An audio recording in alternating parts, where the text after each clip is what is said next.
let me record it for in case.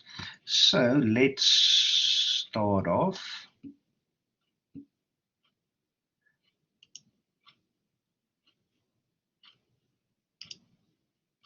That is what I also thought.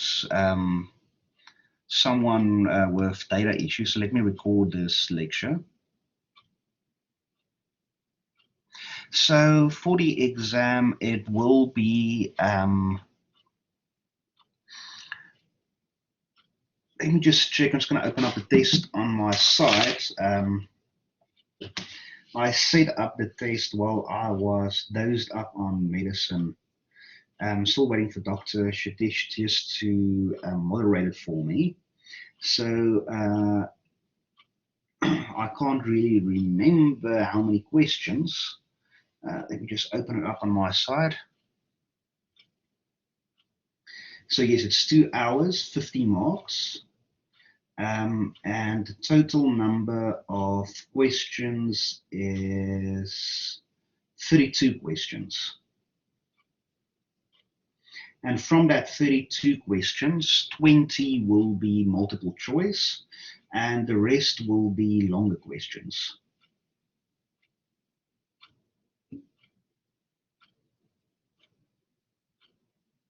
Yes, the test will be from 12 to 2. So it's going to be online, the same procedure as the semester test and SIP tests. So I'm going to ask if you can and your connection allow it to log into Blackboard Collaborate so that I can assist you if there is any problems. Otherwise, just log on to Blackboard Collaborate if any problems pops up.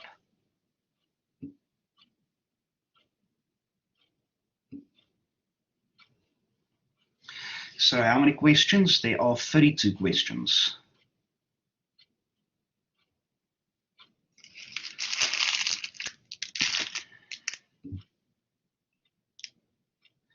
It's a pleasure. So let's go through the memo of our semester test. I'm just opening it up on my side.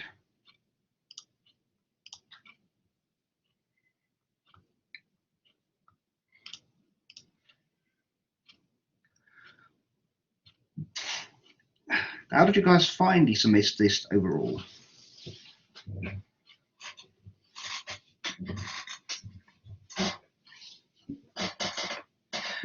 The majority of the marks in the class is extremely high, so I assume it was a fair paper.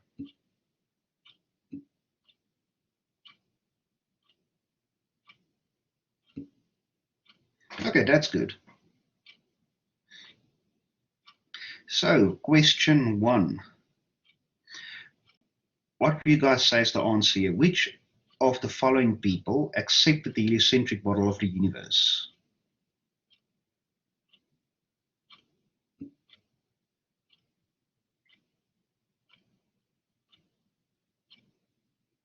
Why do you say number C, Mr. Visagie?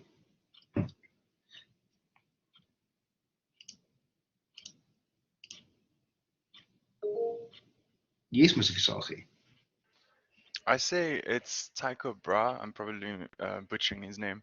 I say it's Tycho Brahe because I remember somewhere in one of these history videos I was watching, they were talking about how he sort of accepted the heliocentric model that, what's his name?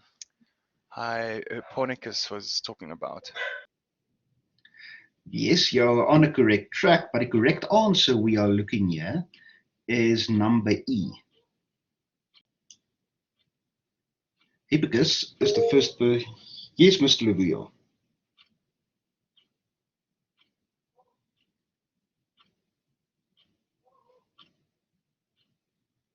Mr. Levuyo?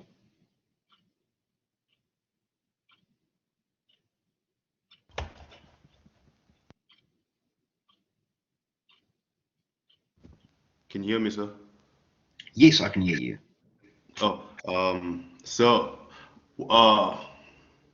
when you say accepted, sir, can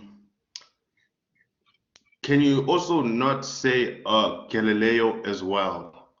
Because he provided evidence for the heliocentric model. Yes, provided, but we are looking at history, so intro is the first intro chapters, and who was the first person, not the person who helped, but the first person. Okay, so in my defense, I feel like the question could be stated a little bit better.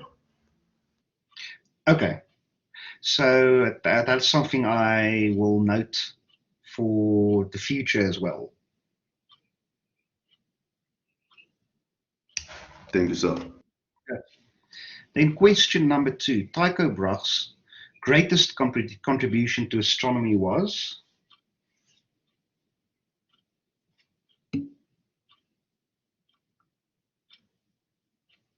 And why do you say number D?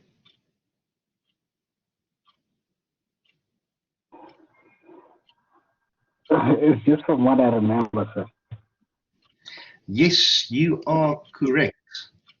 So number D is the correct answer. Well done. Then question number 3. Jupiter is on average 5.2 AU from the Sun. What is the approximate orbital period of Jupiter?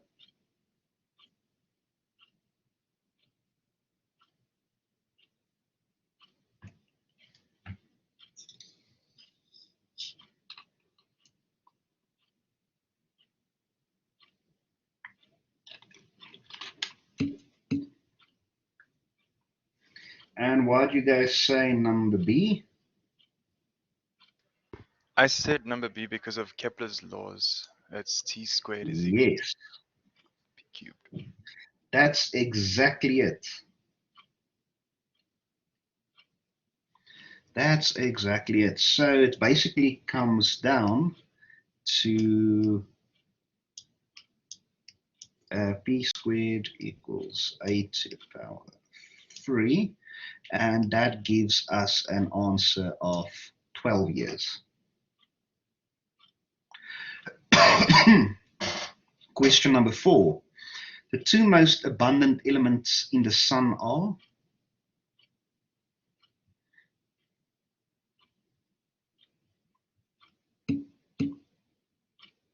Yes, number B. That is an easy question, hydrogen and helium. In question number 5. Absorption lines in a visible portion of the spectrum of the star that are produced by hydrogen are from the? Yes, Mr. Lebuyo, you are correct. That is from the Balmer series. Yes, Mr. Visagi. So I'm a bit confused. What is the Balmer series? I'm a little bit confused about that concept. Okay, so let me see if I somewhere I have a nice image I can show you. Let me see if I can find it.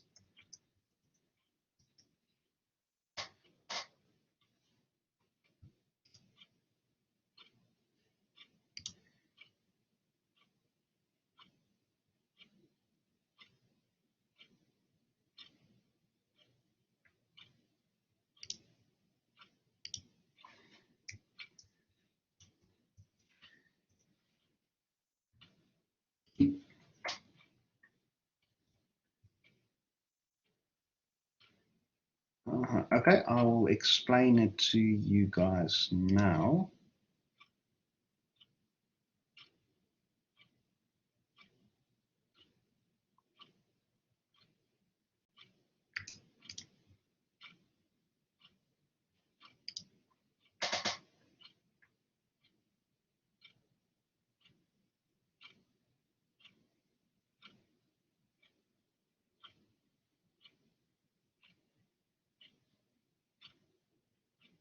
Okay, the easiest way we can describe it, and if you look in the, I can't remember which slides it were, but I had a nice graph of the different series. But the Balmer series, or another word for them is the Balmer lines, is a set of 6 different series describing spectral line emissions coming from hydrogen.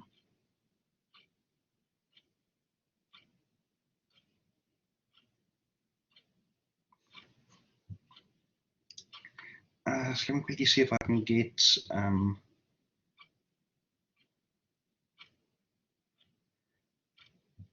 you guys a better image of it.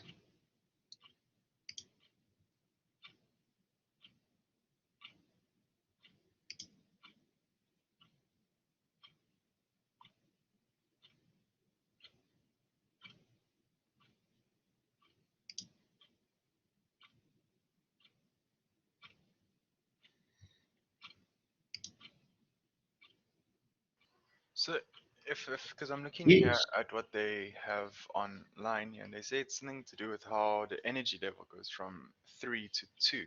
Is it because the electrons are losing energy in the Balmer series? Yes, that is one of the reasons. So I've quickly going to share this image with you guys.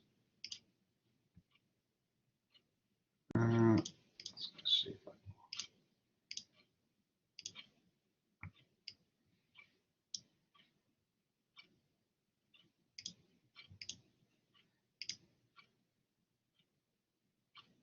So what is happening with the Balmer series? So here we can see hydrogen absorption spectrum, and here we can see the hydrogen emission spectrum. So these, if we have a cold background with hydrogen in front of it, we will see these emission lines in hydrogen. And these emission lines is called the Balmer lines. And here we can see 2, 3, 4, 5 of them. So the red one is called the hydrogen alpha line, and this will be the beta line and so forth, and that is the Balmer series. And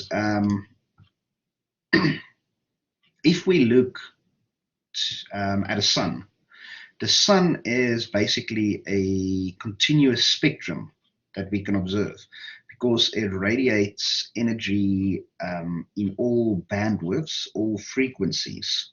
So when we look at a sun, because it is continuous, it will be emitting all the colors, so meaning the entire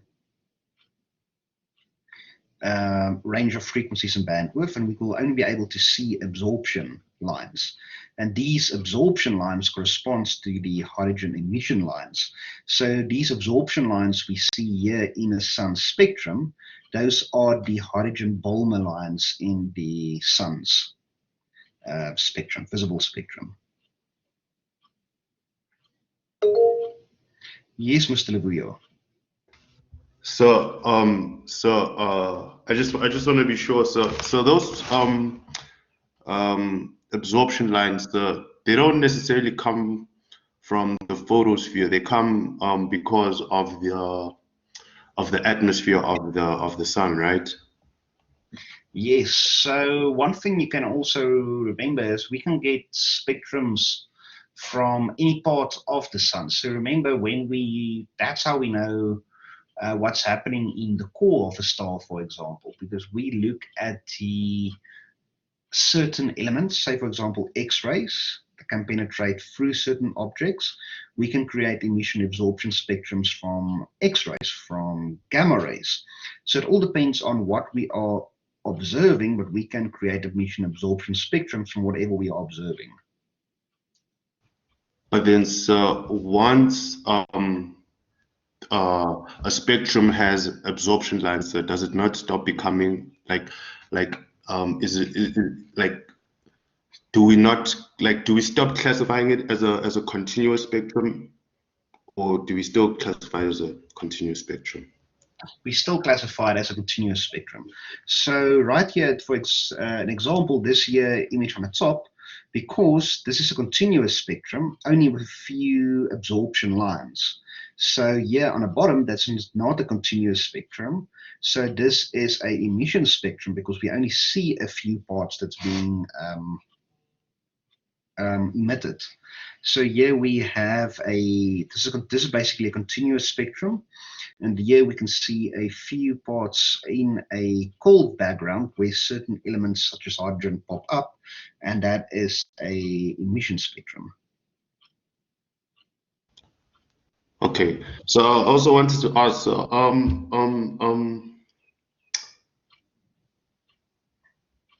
in the early universe, the nucleus, the Yeah. nucleon, they did not have electrons attracted to it. So would that still produce some type of spectrum, because now they wouldn't, like the electron wouldn't necessarily be falling between energy levels? Yes, because the spectrum we can see from the Big Bang, we call that the cosmic microwave background radiation, and that's continuously emitting at around about 24 megahertz, 22 to 24 megahertz. So yes, we will still be able to get a spectrum of it. But then it wouldn't necessarily be the electrons creating that spectrum. No. Okay, thank you, sir. Pleasure.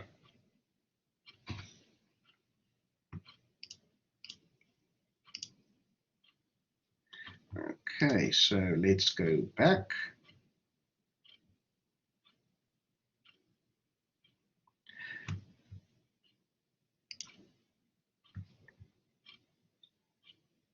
So most of the light we see coming from the sun originates in the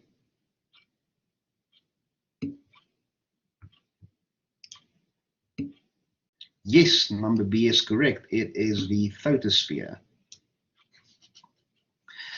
Then question number 7.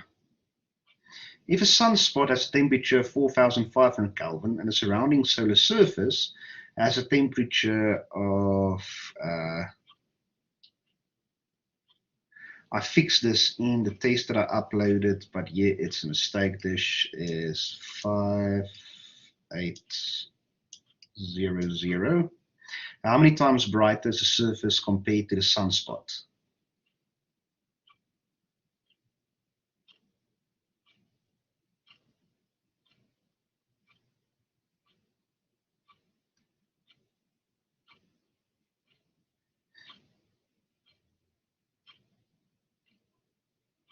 So you have your standard formula that you can just use to plug and play.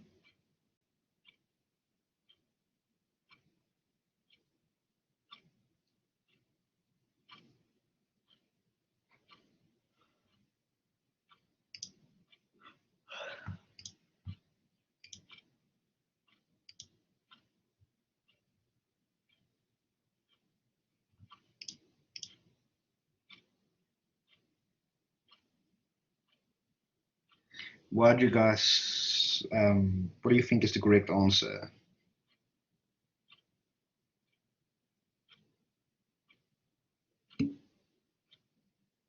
Yes, that's the correct formula.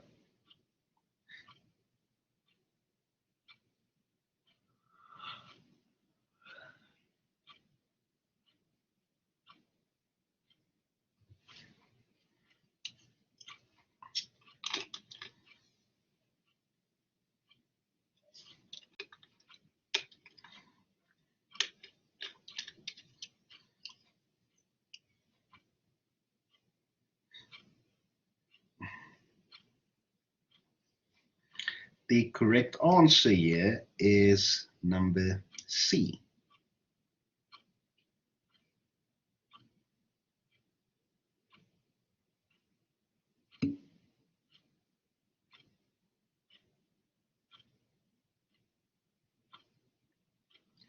So let me open up the slides. This is one of the earlier examples that we did, but I think it will be worthwhile quickly going through the slides of this one.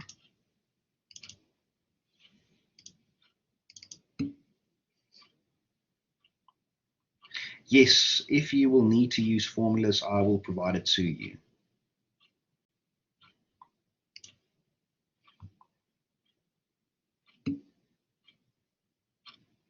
Pleasure. Let me quickly just see what slides this should be in.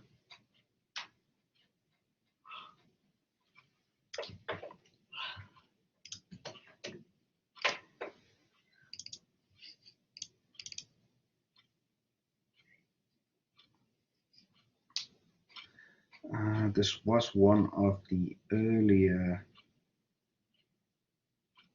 lectures.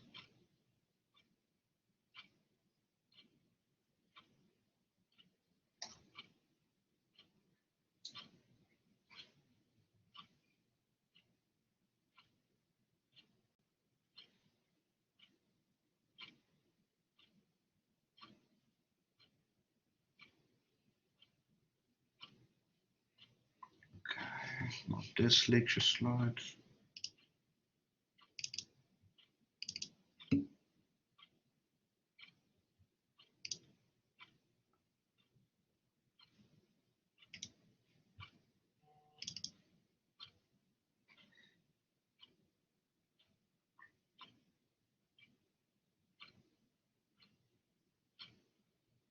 I know this should be somewhere the slides on black body radiation.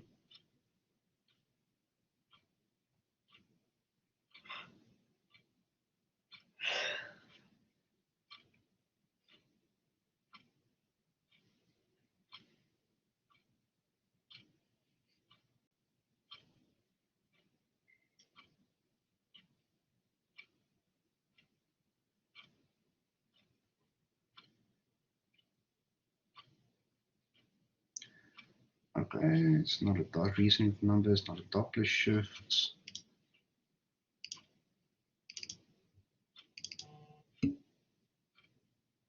Now, can you guys still hear me? I'm just looking for the correct slide to show you guys the reasoning of numbers to do that calculation. Can you guys remember perhaps where we've done that calculation? So may I ask, so would we be comparing wavelengths here? Like, but then like not exactly like No, this is not really wavelengths.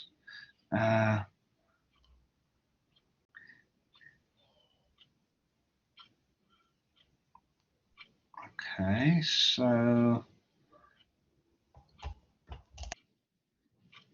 where is that slide now?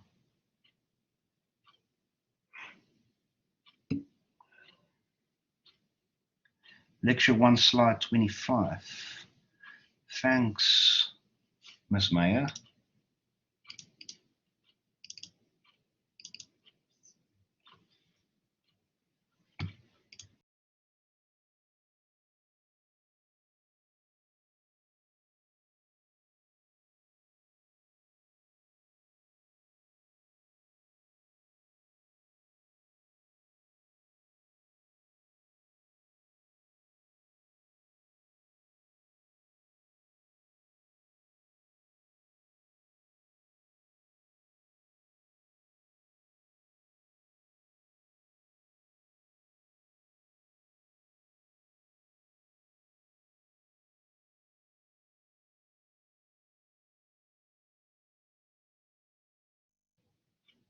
Okay, thanks, Ms. Meyer. I've got it. So just to get my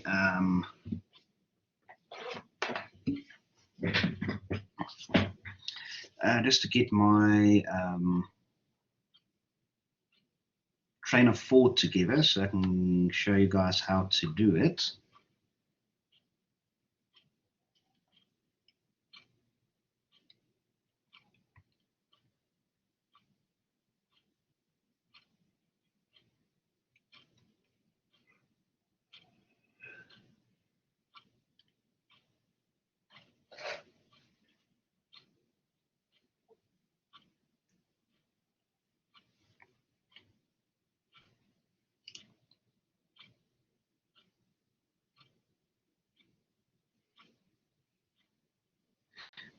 Okay. So if a sunspot has a temperature of 4,500 Kelvin and a surrounding solar surface has a temperature of 5,800 Kelvin, how many times brighter is the surface compared to the sunspot?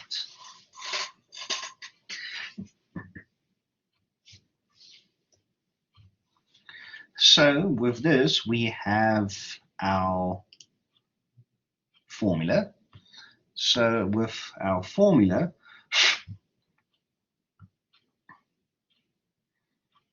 we have FA over FB equals 2.51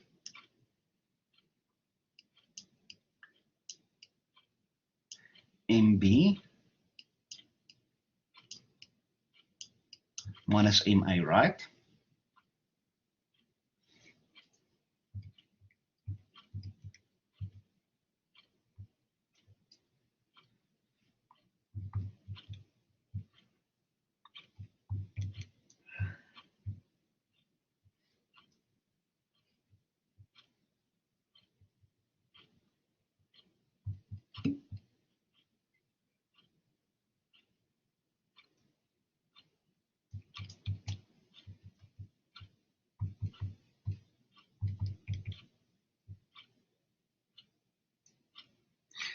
I'm just going through the calculation quickly.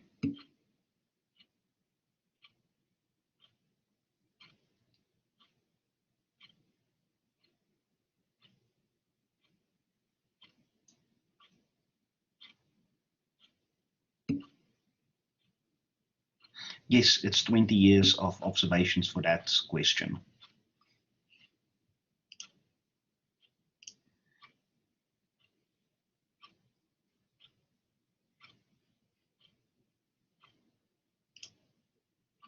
So right now, how many times brighter is it? So we want to calculate our flux ratios.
Okay, so what you do for this question is, all that you do is you swap around this equation so that we have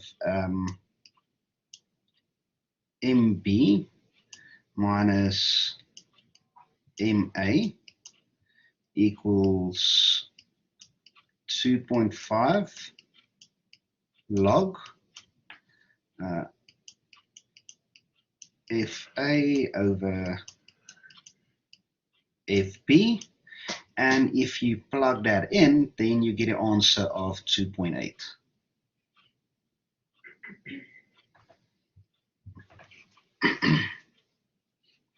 So question number 8. In a binary system, the less massive star will what?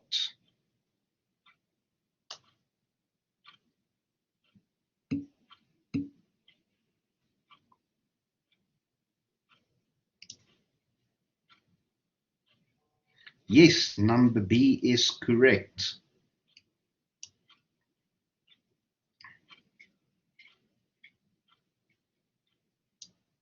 Question 9. A planetary nebula is...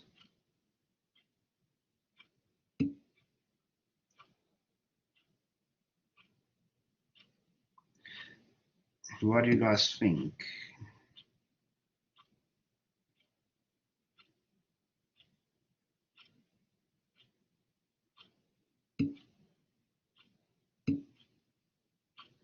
So yes, Mr. Visagi, you are correct. It is number D.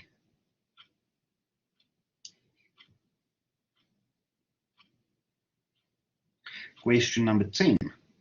The average distance from... Yes, Mr. Lavuyo. So then what is the gas surrounding a white dwarf? So remember, in a planetary nebula, that is literally where planets are forming around the sun. So the gas around a white dwarf is just the expelled layers of its surface and atmosphere that it had, but it cannot create planets anymore.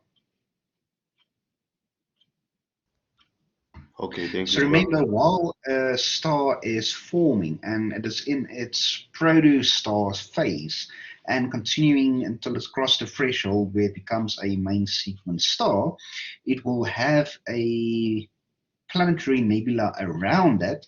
So while the star is forming, planets is forming around that star as well.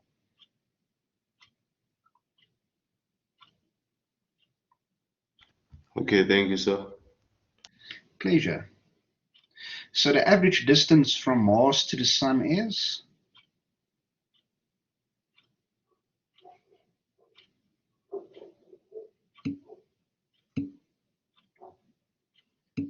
Yes, number C, 1.52 AUs.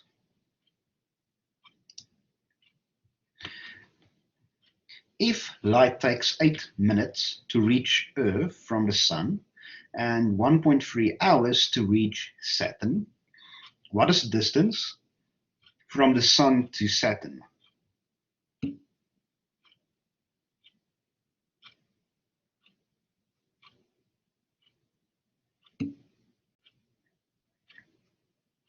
So let's go back.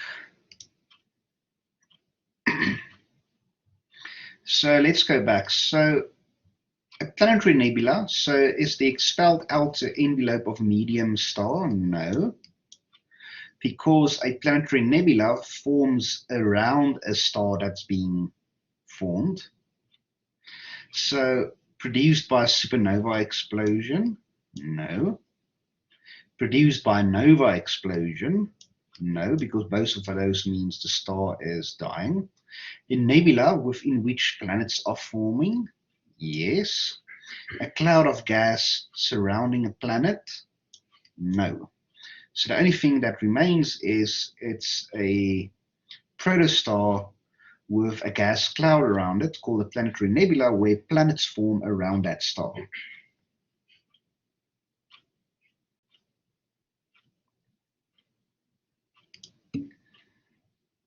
Pleasure. So I'm not giving PDFs, so the only place you can find this in this lecture, I'm recording this lecture as well. So last time I see you guys say the correct answer is C, and C is correct. Yes, Mr. Lavuyo. But then, so when I check Google, so it says a planetary nebula. Where is it? Is a type of emission nebula consisting of an expanding glowing shell of ionized gas ejected from a red giant stars late in their lives. So that would be when they're dying. Not necessarily. For example, so wouldn't the Crab Nebula be a planetary nebula? No, because the Crab Nebula is a supernova.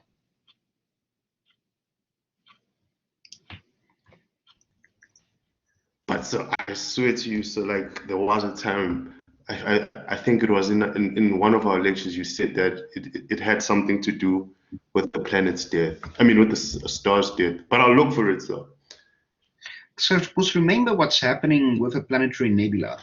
Um, a planetary nebula usually goes hand to hand with planet formation. So once a star starts to form, it's called protostar. It has a cocoon around it. And once it crosses the threshold to the main sequence, it usually carries planets along with the process.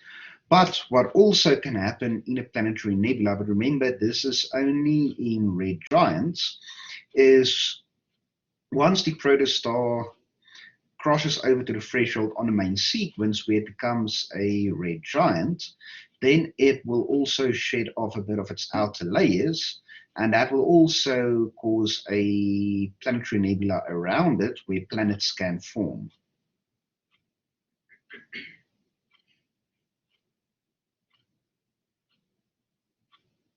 No, sir, no. I'm going to argue that, sir, because when planets form from an accretion disk, sir. So the whole process, the way you explained it, sir, was that, sir, when uh, uh, a star forms, it's formed around like it starts from a ball of gas and dust, and so what happens is that there's a few processes where the dust first collects. It's called condensation, if I'm not mistaken. It starts condensing, and then it gets to a point where the star gets big enough, and then I mean the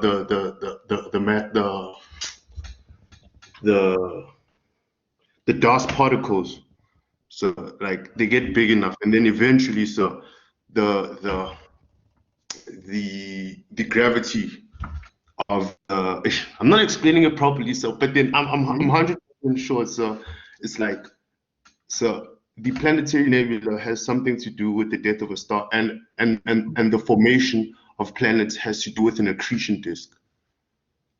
Yes, the formation has to do with accretion disk, but remember, you can get planet formation in a few stages, but this paper was moderated, and the moderator agreed that that was the correct answer.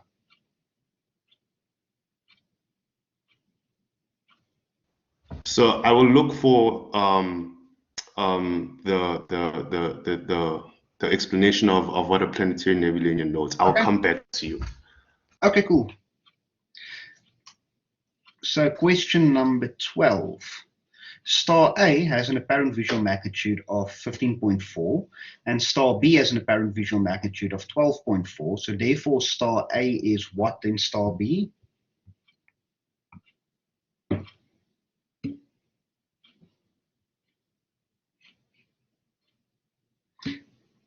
Yes, that is correct. 16 times fainter. Then question 13. Spring tides occur when?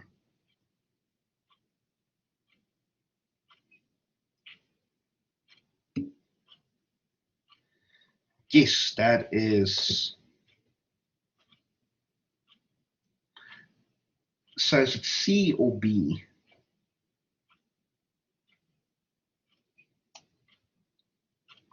So the correct answer is question number C. So those of you that goes to see holidays over December usually will see spring tides at full moon and new moon.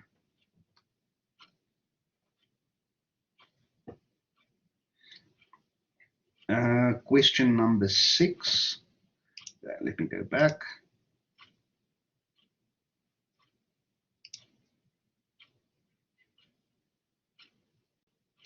Question number 6 or question number 7?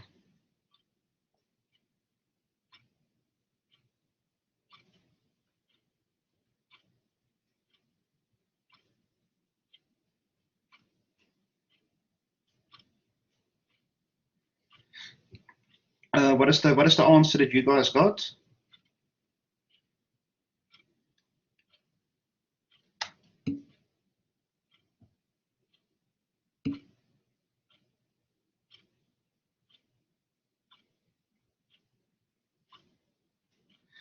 Okay, let me just check if I have the correct numbers.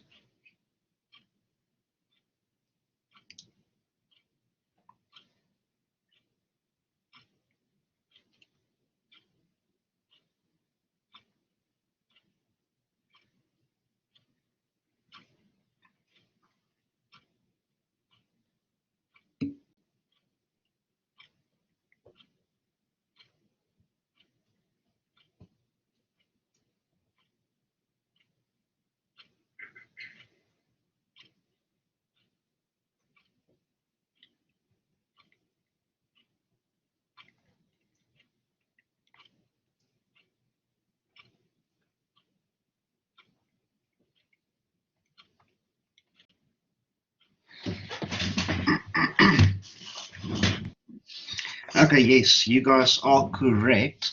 So the correct answer here is number A and not number C. I will rectify that in the marks as well.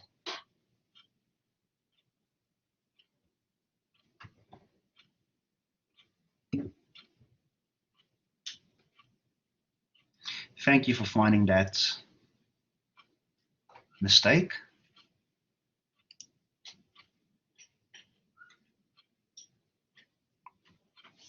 So during a total lunar eclipse, which of the following is true?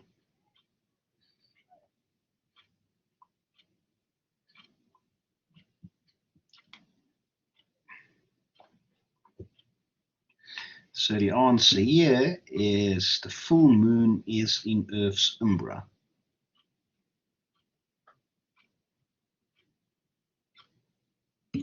So remember, with a total lunar eclipse, it has to be a full moon, not a new moon.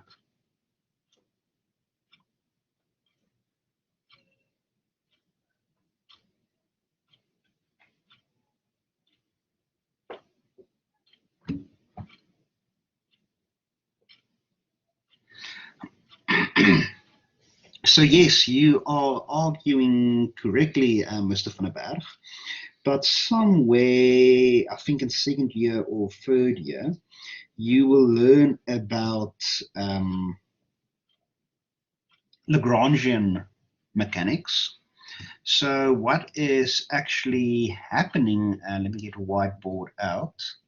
If we have the sun over here, we have the moon over here, and we have Earth.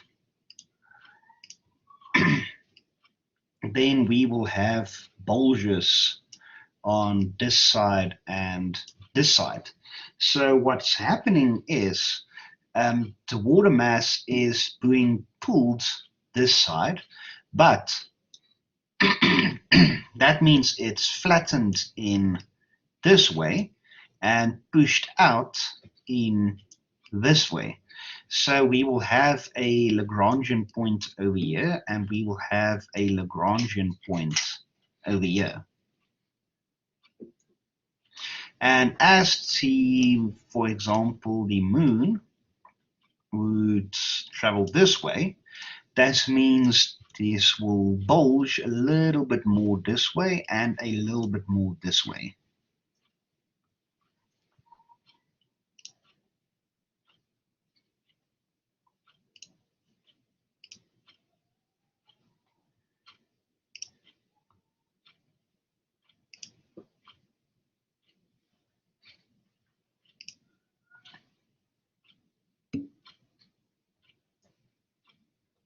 So, pleasure. So, off topic, which one is better, Lagrange mechanics or Newtonian? It all depends on what you want to solve. So, if you have, for example, a system with a lot of variables. So, remember, if you use Newtonian mechanics and you want to solve a system, that means for each variable you have, you will need one equation. So sometimes you will get a system where you will have 30, 40, even 50 different variables. So that means you will need to solve it making use of 30, 40, or 50 simultaneous equations. But you can simplify a system by making use of Lagrangian points and Lagrangian mechanics. So the same Newtonian system, for example, that makes use of 40 different variables, you can simplify by making use of Lagrangian mechanics by only making use of 3 or 4 variables. So in that sense, it makes it easier using Lagrangian mechanics instead of Newtonian mechanics. But it all depends on what you want to solve and what you want to do.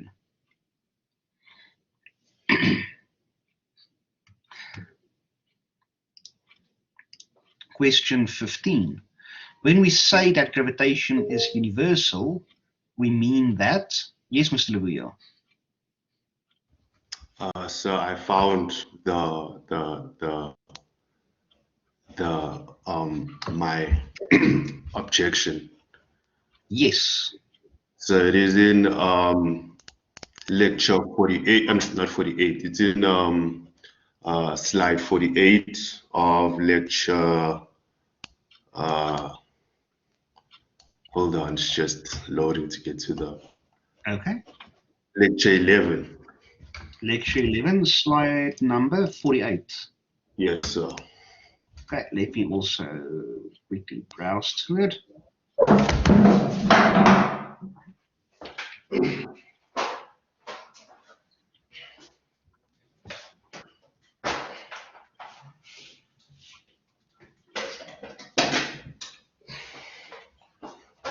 Okay, I'm on the same slide as you. Can you see it's highlighted? Yes.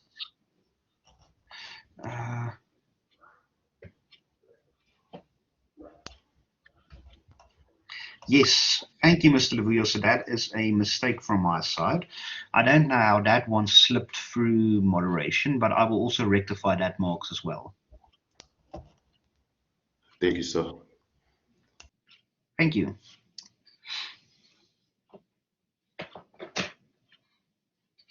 So question number 15.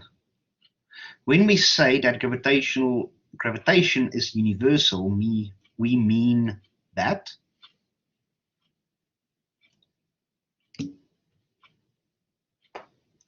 Yes, it is a property of all matter.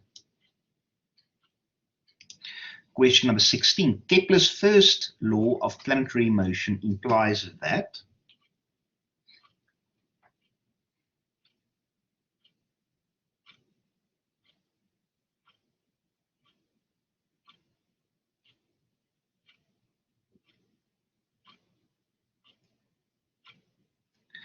So the correct answer here is the distance between the planet and the sun changes as the planet orbits the sun.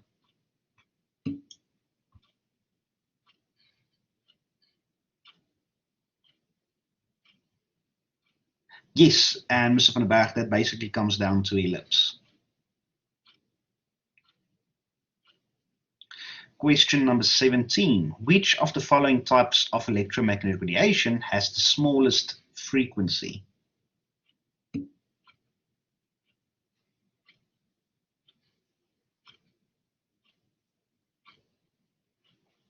So remember, gamma rays has an extremely high frequency.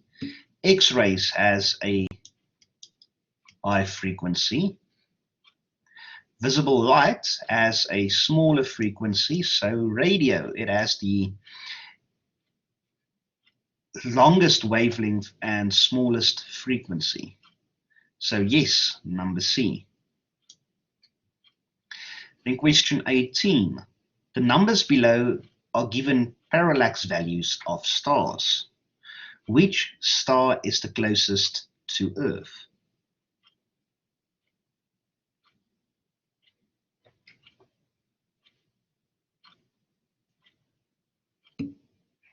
Yes, number E. So that is the largest parallax angle.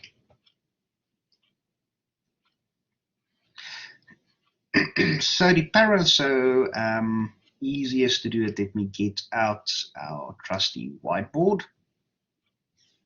So what we do with parallax angles, we try to measure the angle to a star. So if this is the sun and this is the Earth, we can take a measurement over here and a measurement over here, meaning we can create a triangle. So we know this distance is 1.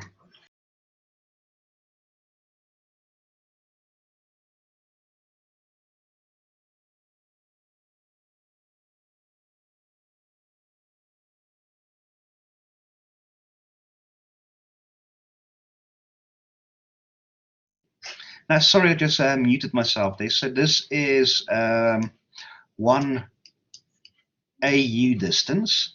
So if we take our orbit around the star, we measure this angle we make here. And if we orbit it around our stars, for example, that we're on the other side, we can measure again this angle here. And this angle we see in relation to where the star is called a parallax angle, because if we know what this distance is over here, we know what this angle is here, so meaning we can find the distance over here. But the further away a star is over here, so the further it is away, the smaller this angle will become. The closer the star is, the bigger the angle is. So the bigger the angle is, the closer that star is to Earth.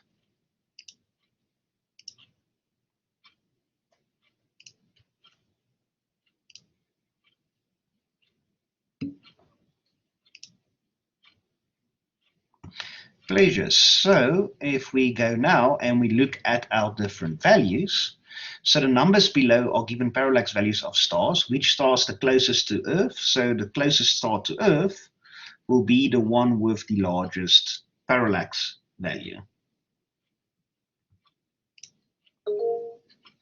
Yes, Mr. Lavuyo. So a parallax is just an angle, essentially. Yes, that's exactly it. Parallax is just an angle. Okay, thank you, sir. It's a pleasure. And question 19. On the HR diagram, white dwarfs are found in the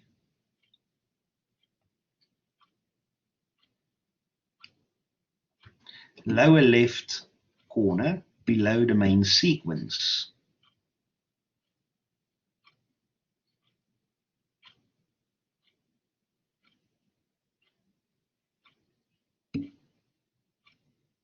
No worries. Question 20. Convection is important in stars because it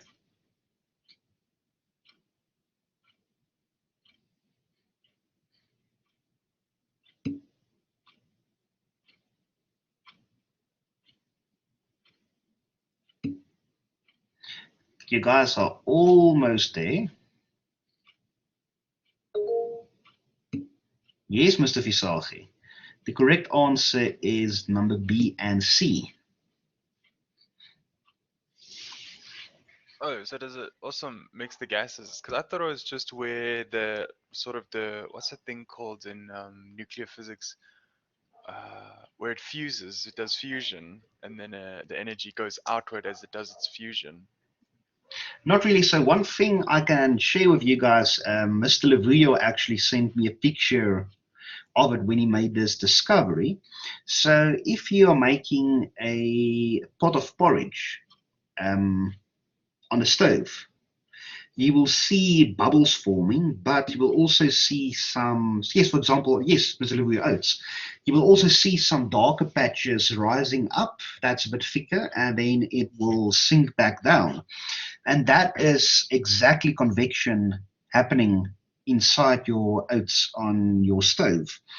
And if you look at what convection is, so convection mixes the gases, because you will have hotter parts rising and then cooler parts on the surface sinking down again. And then it also transports energy from the inside to the outside, so the inner layers to the outer layers. So when you have your hot stuff, let's call it hot stuff, rising, it will radiate energy outwards. And then if it sinks back down, it will get warmer again. So yes, it transports energy and it mixes the gases.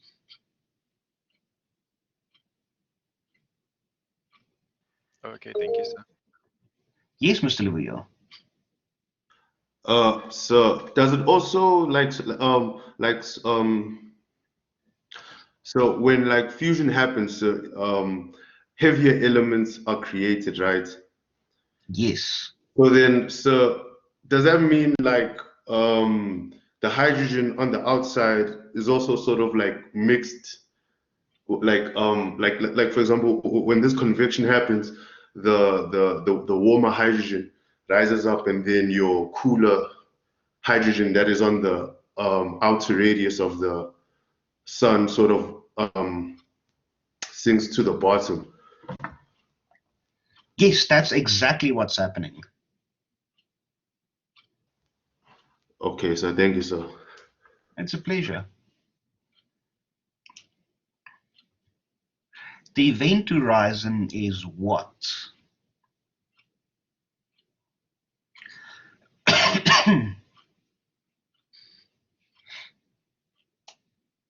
So the event horizon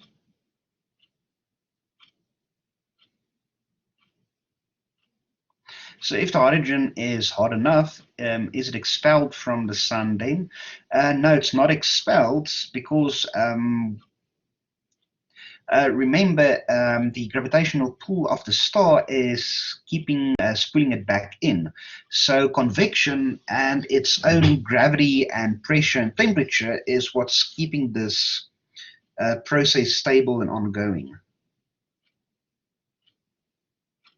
So the only way we can expel the hydrogen is due to, for example, solar flares.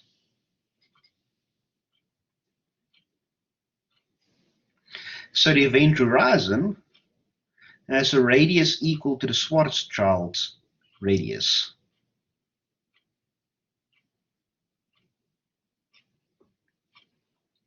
The apparent visual magnitudes of 5 stars are given below. Which one appears to least bright to an observer on Earth? So that will be the one with the highest magnitude.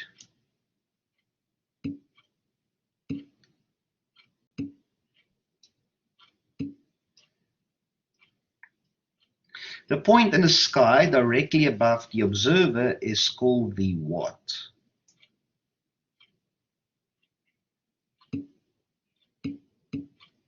Yes, the zenith.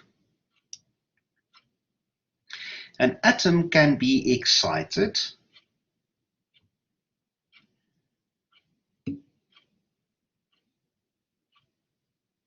so the correct answer is number E, B and C. So if it collides with another atom or electron, or if it absorbs a photon.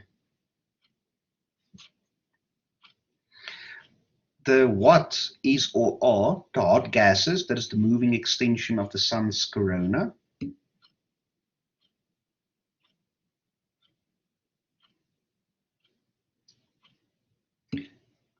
Yes, number E, the solar wind.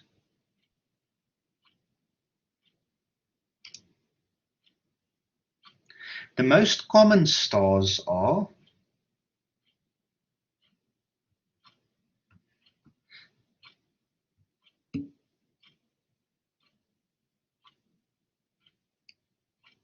lower main sequence stars.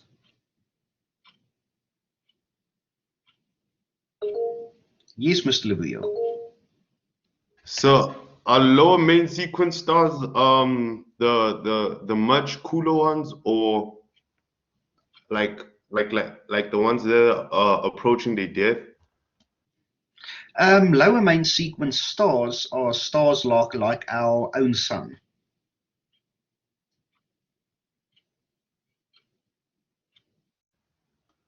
So you wouldn't So say they, it's located in the middle of the main sequence? no, it's not located in the middle. So if you look at most common stars, they are actually not, they are lower main sequence stars, where you get your exceptions of your big O and B type stars.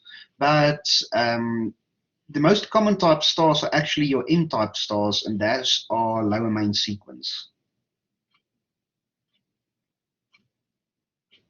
And so for clarification, sir, the giants, so would be the stars that are much closer to the core of of the the galaxy, right?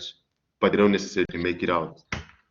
Yes, Okay, thank you, sir. pleasure. So go back one slide. Okay, I'm back one slide.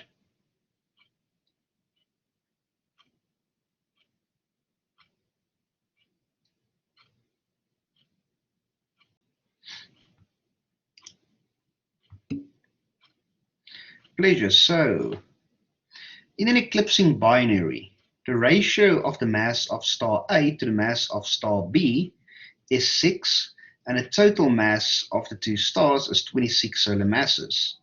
What are the masses of the two stars?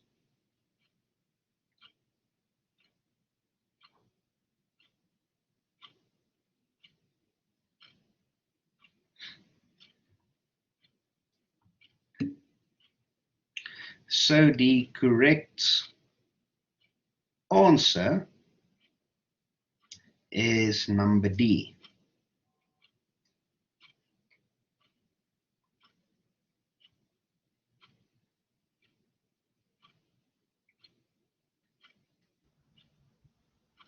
And so this one, you see it from so for example, the clue here would be what is it? An eclipse is the thing of the what is it? The ratio between Yes. the stars. And so because the total mass is 26, then I think it would be let me just do a quick calculation, sir. Okay.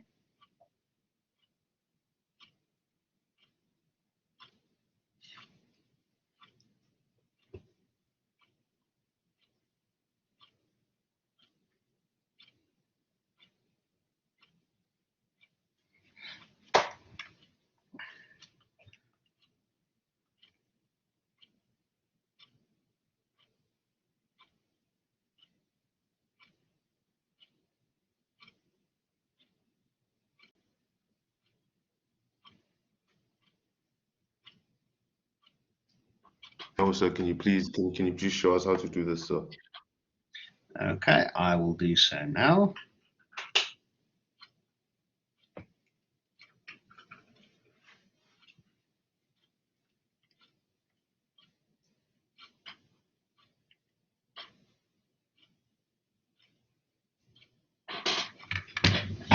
So for this question, we know the total mass of the system is 26 solar masses.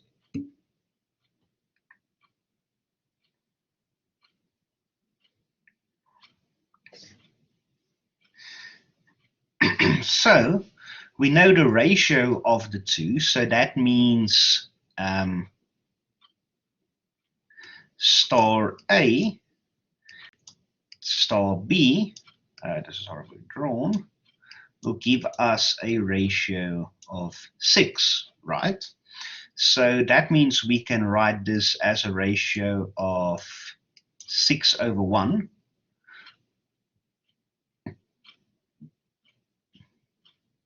So now we will need to find what ratio in 26 will give us a ratio of 1 to 6.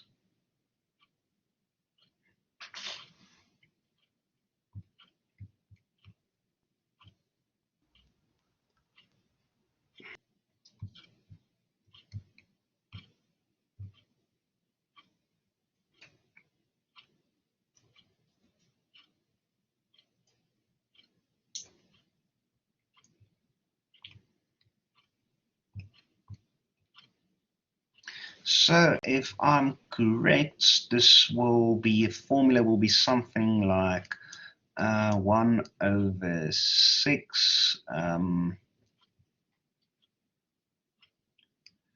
will equals, it's in a slide somewhere, just can't remember the formula by heart, but it will be something like 26/x.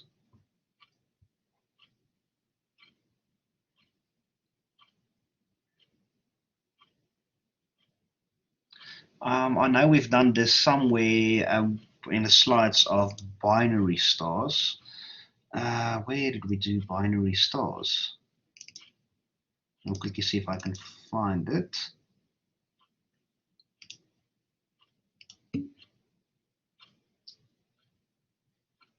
I know, so there's some, I'm just trying to find the slide for that one. I know that will be ratios. So I think it's in lecture 10. Lecture 10, let me open up lecture 10.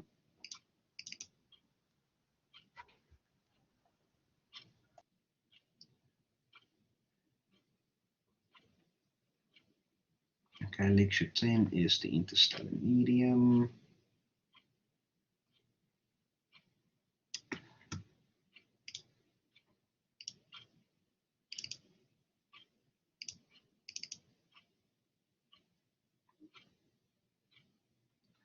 Okay, lecture 9 is the family of stars. Let's look at lecture 8. No. Lecture 12 is what? Neutron stars. Lecture 13 is the galaxy.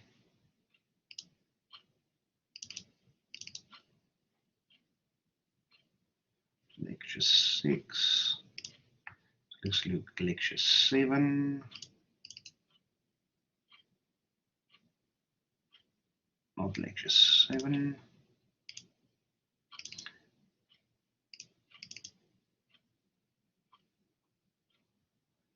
Where do we do binary stars? Binary stars.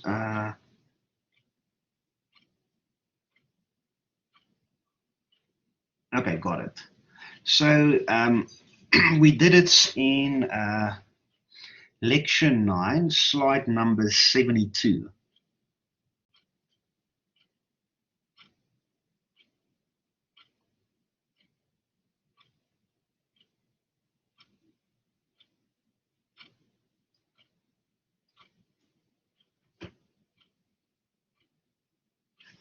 Okay, so the formula that we have is,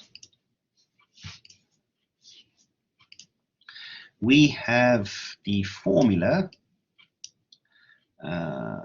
mass of A plus the mass of B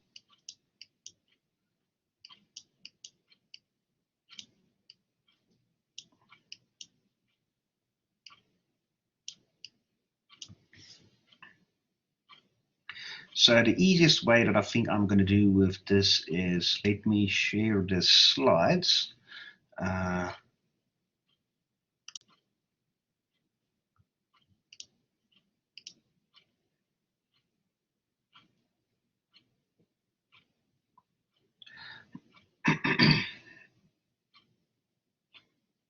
So here you should be able now to see the example.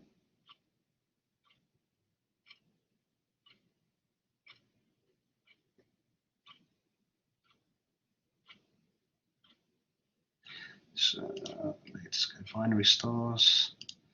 There's one that we use the ratios with binary stars.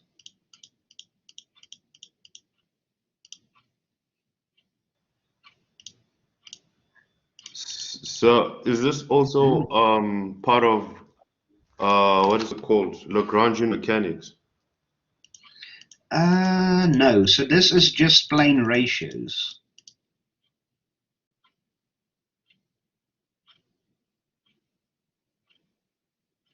So let's go through. Okay, so right now we don't have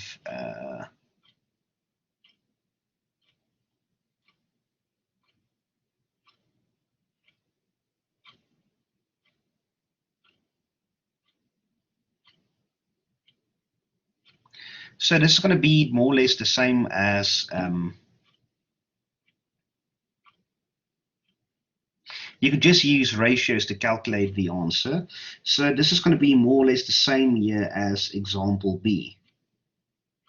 So the ratio of the masses, so we know the ratio of the masses is 6, and the total number is 26. So let me open up the question again.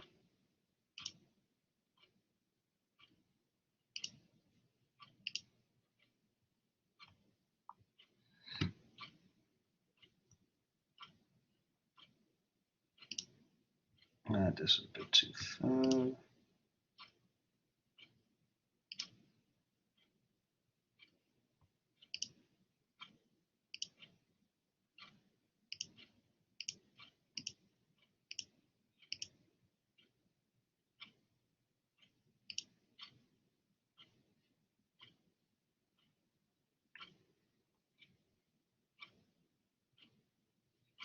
So yes, you just need to play around with ratios.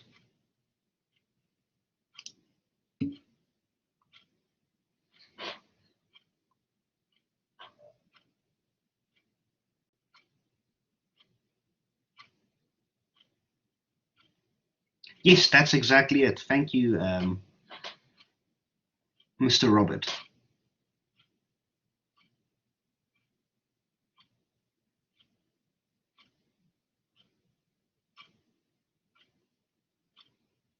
Thank you, Mr. Robert. That's exactly how you get the answer.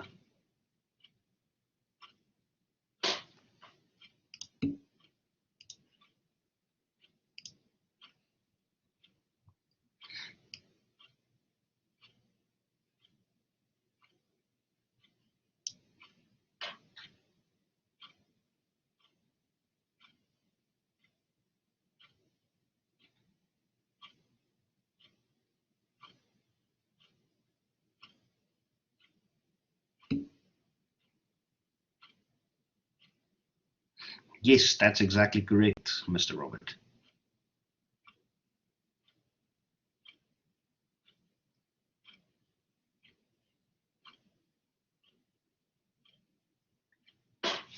So question number 28. To determine the radius of a distant star, we need to know its what?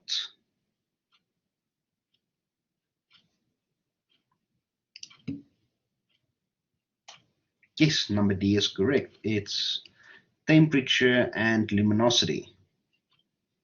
Question 29. How does a gas cloud become hot enough to ignite nuclear reactions?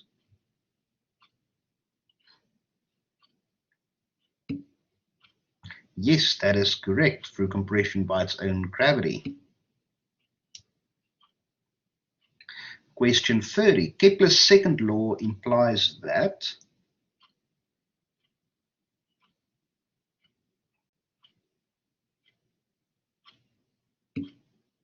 Yes, number A is correct.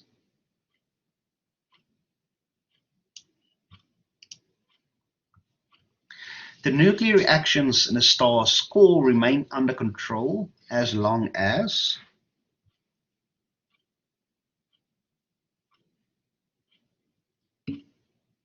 Yes, that is correct. Pressure depends on temperature. Question 32. The Chandrasekhar limit tells us that.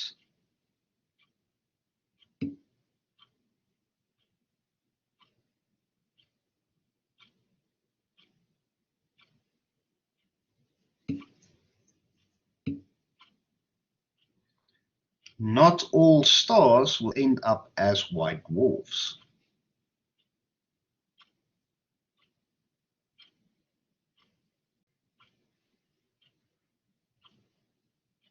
A neutron star is expected to spin rapidly because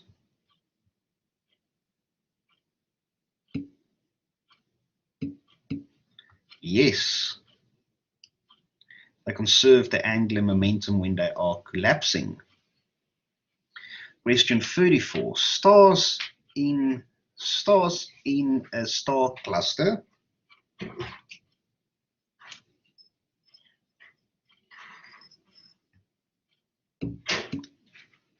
yes, number E has the same age, more or less the same age and composition. And question 35.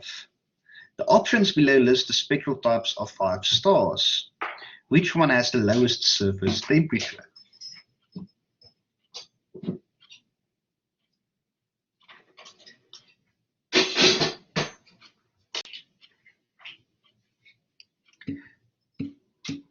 That is an M-type star.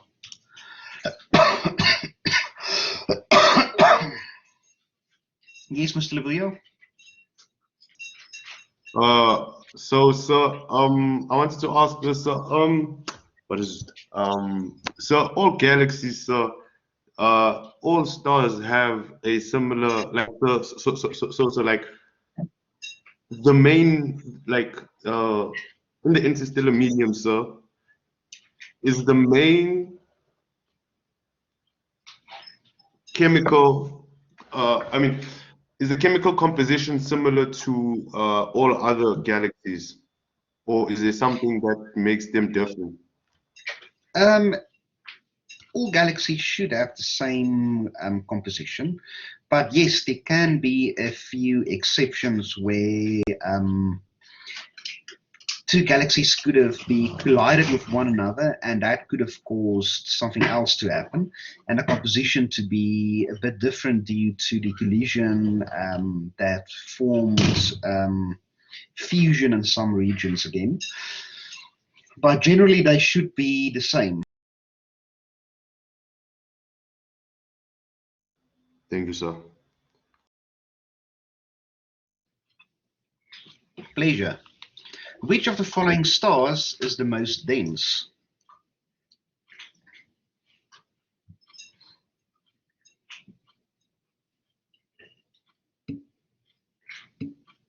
Yes, a white dwarf. Question 37. The options below list the luminosity classes of 5 stars. Which one has the greatest diameter?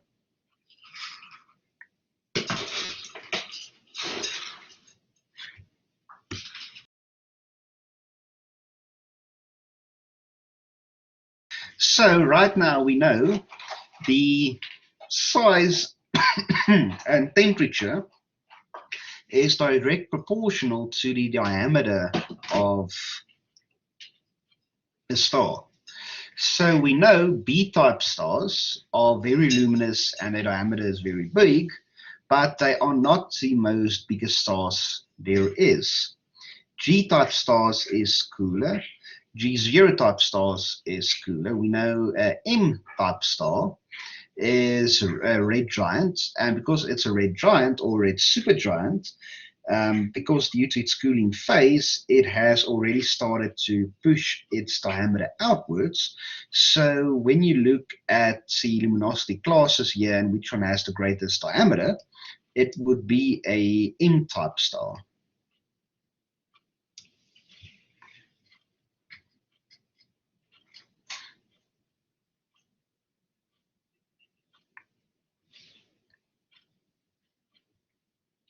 Convection is important in stars because it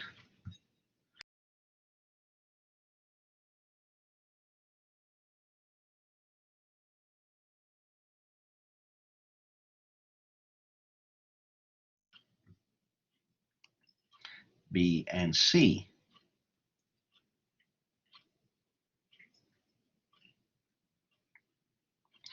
Question 39.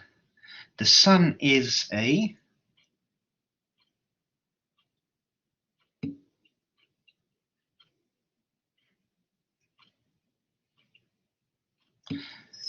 So the correct answer here is number E. because it's 1 AU from Earth, and it is a star. A parsec is what?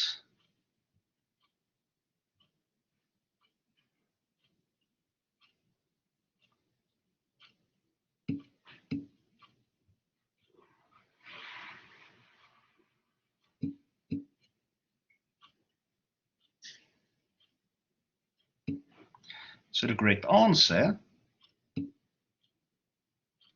is C. Because if we look at the definition of parsec, it's the distance to a star whose parallax is 1 arcsecond.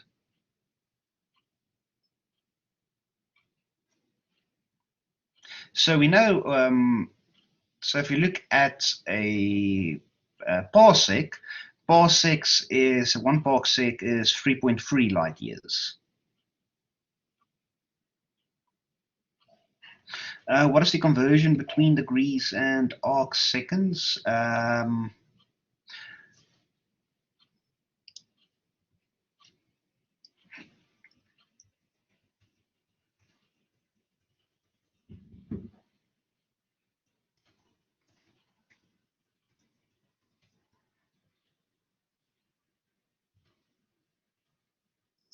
So if you want to do the conversion between arcseconds and degree, so 1 degree is 3,600 arcseconds. So yes, it is exactly as you said, Mr. Visagie, 60 times 60.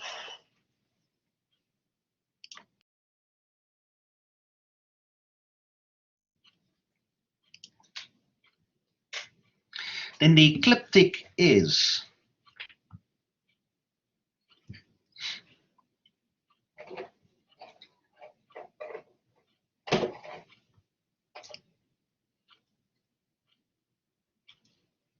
number C.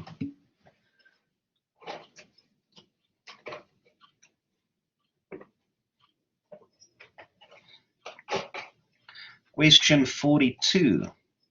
Southern Hemisphere winters are colder than Southern Hemisphere summers because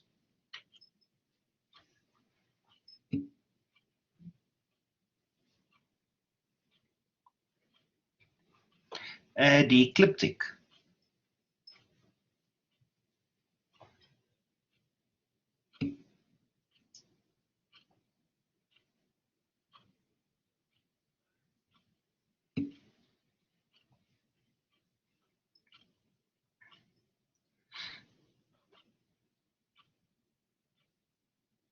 So the correct answer here is number E. So if you look at it, so the light from the sun shines more directly on the southern hemisphere during the summer. And D, the period of sunlight is longer during summer than during winter.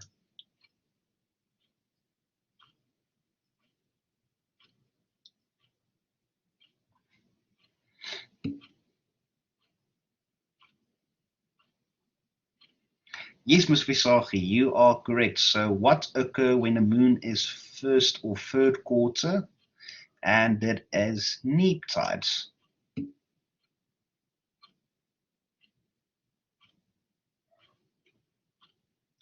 So question 42. What of question 42?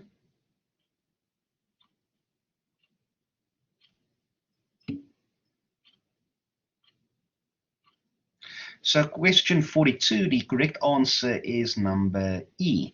So remember, it's not physically closer, the hemispheres. Earth is closer to the sun during the summer. So you mean the ecliptic. So question number 41. So remember, when we observe the the sun, so it's actually quite interesting. What we do is, if you would draw a imaginary line to where you are until it reaches the sun, and you let the Earth orbit the sun, so it will give the impression that the sun is moving around Earth, and that circle that it makes is called the ecliptic.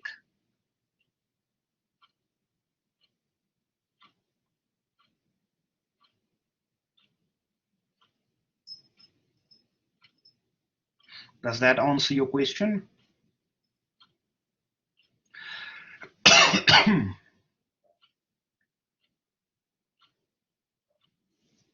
Question 44. The Earth, in its orbit around the Sun, moves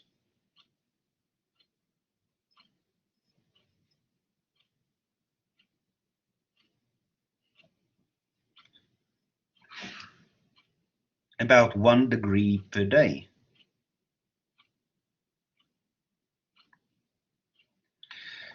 Question 45.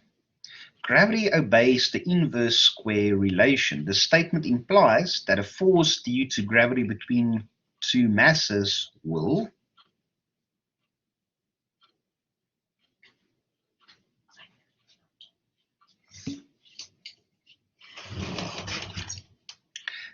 decrease as the square of the distances between the two masses increase.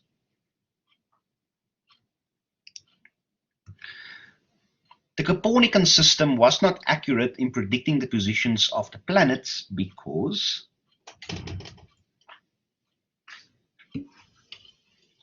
yes, you guys are correct. It included uniform circular motion. Question 47.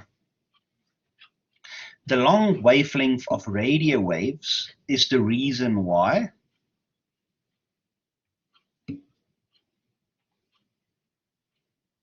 so yes, Mr. Lavuyo, you are correct.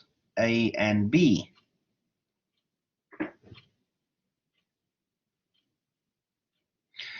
Large optical telescopes are constructed to have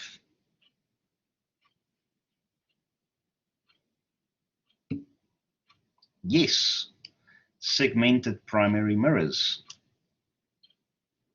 Most of the light we see coming from the sun originates where? Yes, that is the photosphere. The photon-photon fusion reaction in the sun needs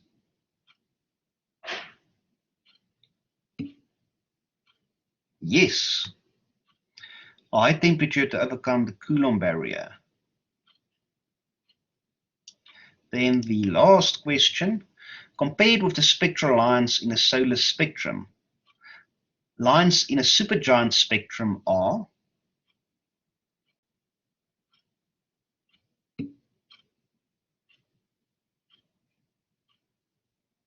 so if you look at spectral lines in a supergiant star, those lines will be more narrow.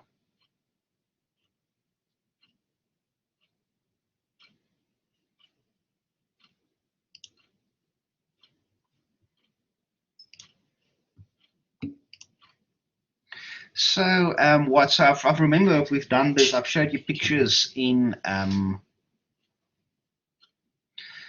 one of our slides. So remember when we have a solar spectrum, so solar spectrum will be compared to our own solar system as a reference. So if you have a supergiant star, then those emission or absorption lines will be much more narrower. If you have a star that is smaller than our own sun, then it will be, and meaning also cooler, it will have much broader lines.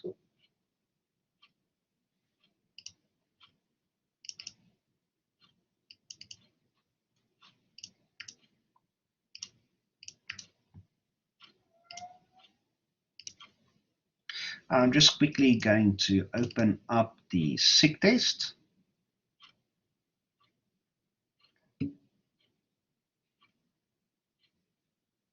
Yes, it has to do with the atoms itself, because if you look at the atoms itself, the supergiant is a more hotter star, and that means there will be more, the energy levels will be different inside that star.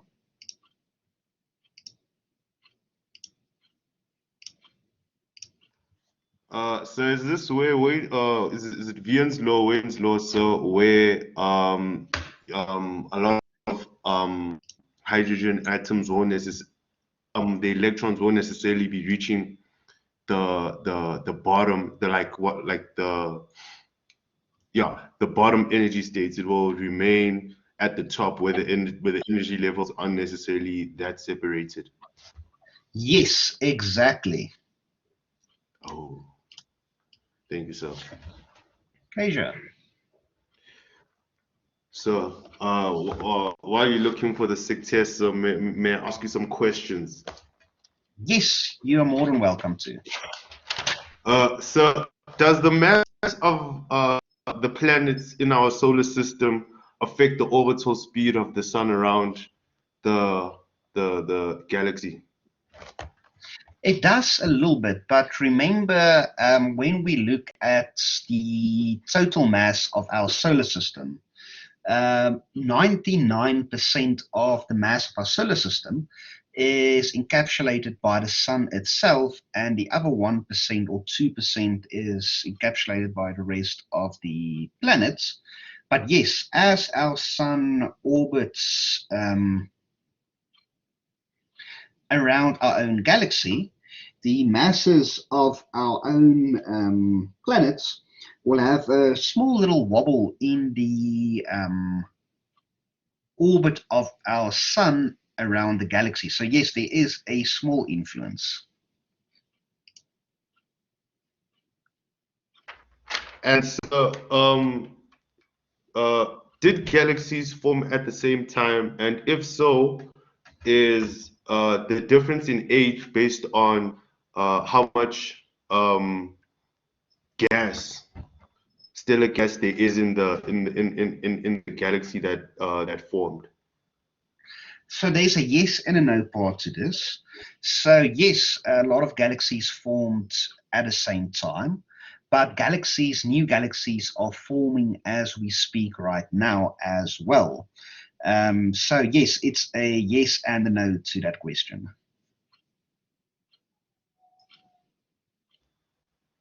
So if you could, sir, could you please maybe bring examples of those newly forming galaxies tomorrow?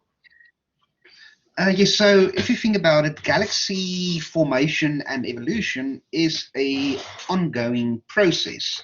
So as the universe is expanding and galaxies are moving away from each other and even towards each other, galaxies is still forming, but what's happening more likely is different galaxies will either devour each other, forming a new galaxy on its own, and that process will continue on. So I'm talking about like a galaxy that's forming from scratch.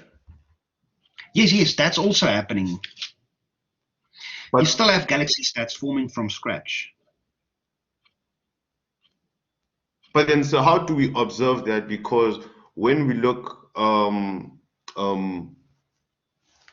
at far distances, so we looking back into the past, then like the further we look, the further back in time we see. So how would we say Yes. that? How can we conclude that these galaxies are new galaxies, even based on the fact that the universe is expanding?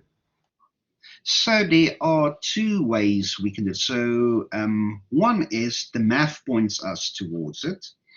And then secondly, we know how galaxies are formed. We know what is the processes that govern galaxy formation. So when we observe the universe, we can get glimpses to certain areas where we think, oh, okay, those processes look familiar, so that might be a new galaxy that is forming.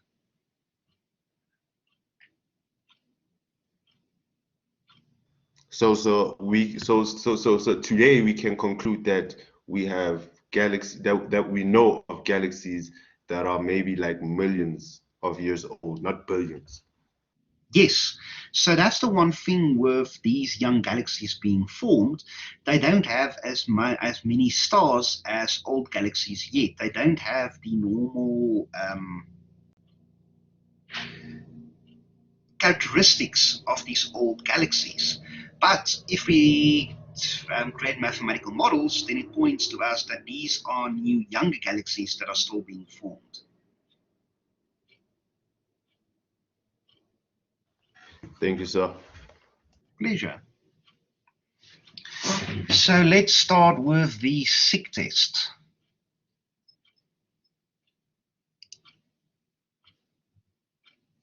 So the average distance from Mars to the Sun is? Yes, number C. If a star is 15 light years away, then?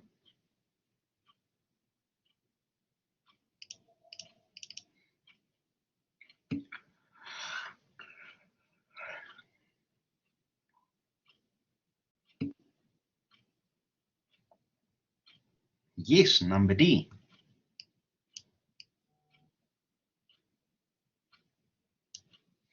Kepler's second law implies that? Yes, number A is correct. Saturn is on average 10 AU from the Sun. What is the approximate period of Saturn?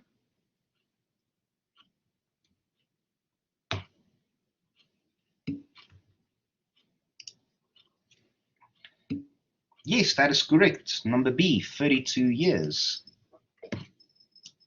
Question 5. Why don't we see hydrogen-Balmer lines in the spectra of stars with temperatures of 3,200 Kelvin? So see, accidentally I gave it away. But these stars are so cool that all of the electrons in hydrogen atoms are in the ground state. A star's luminosity depends only on the stars.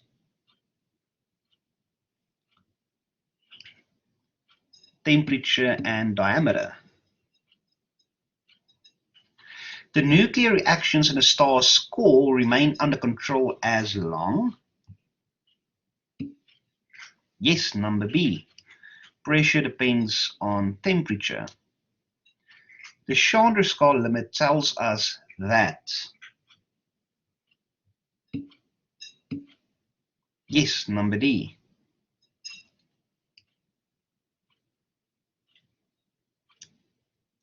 A neutron star is expected to spin rapidly because? Yes.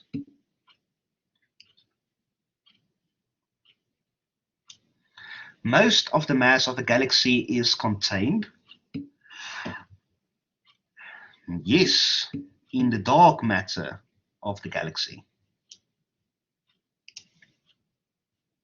The options below list the spectral types of 5 stars. Which one has the lowest surface temperature?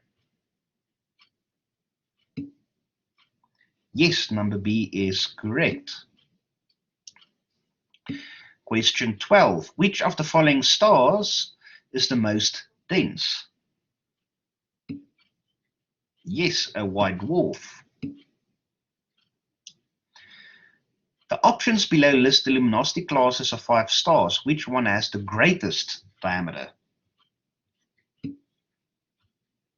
Yes. Convection is important in stars because? Yes, number E. The material that accretes onto a neutron star or black hole is expected to emit X-rays because?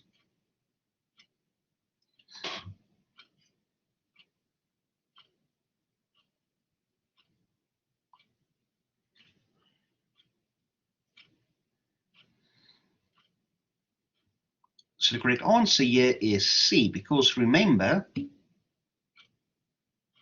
the material will become hot enough that will radiate most strongly at X-ray wavelengths. Remember, we have an accretion disk that's spinning rapidly, and this rapid spinning will create material become very hot, and that will emit X-rays.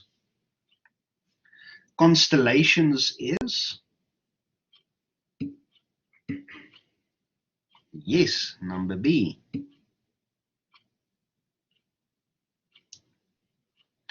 Number 17, constellation names are?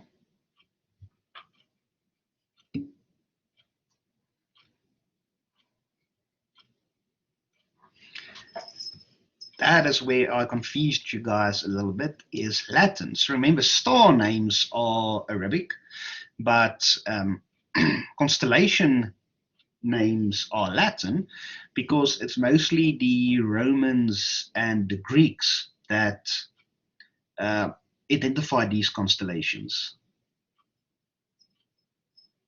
Question 18. The apparent visual magnitude of a star is 7.3. This tells us that a star is, yes, not visible with the unaided eye. A star has an apparent visual magnitude of 13.4 and star B has an apparent visual magnitude of 15.4. This tells us what?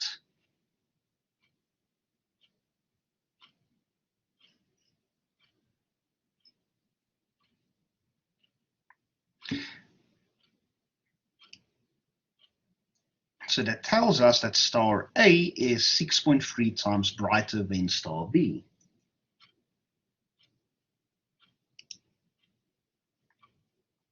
The point in the sky directly above an observer is called the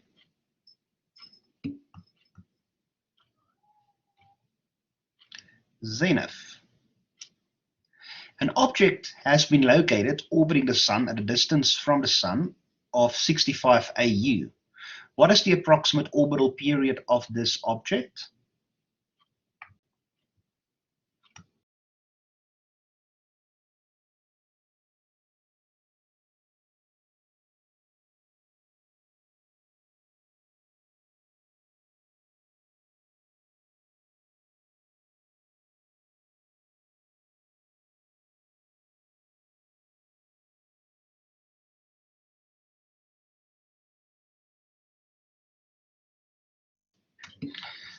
So yes, the correct answer is number E. Question 22. An atom can be excited.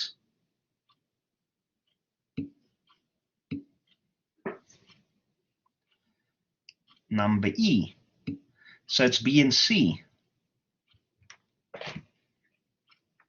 If you double the temperature of a black body, by what factor will the total energy radiate per second per square meter increase?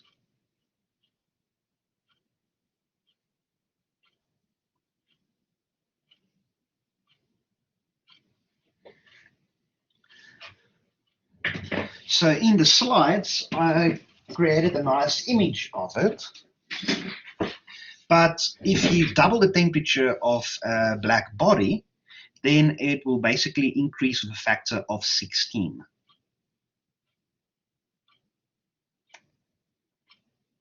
The most common stars are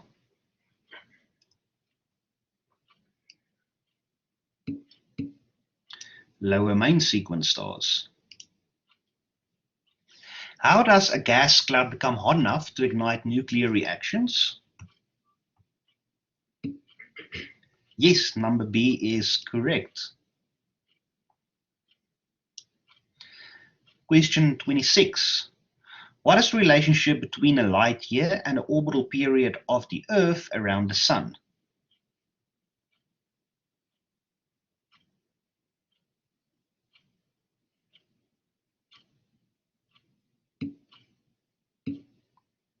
So the correct answer here is number E. So there is no relationship, and B is time and light year is distance.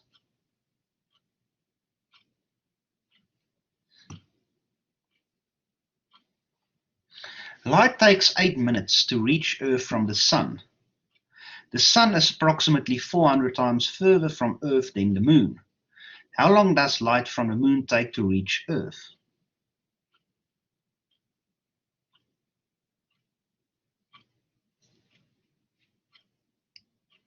One second.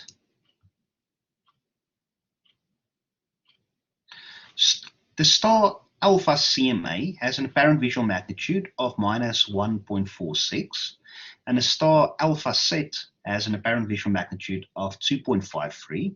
Both stars are the same distance from Earth. This tells us that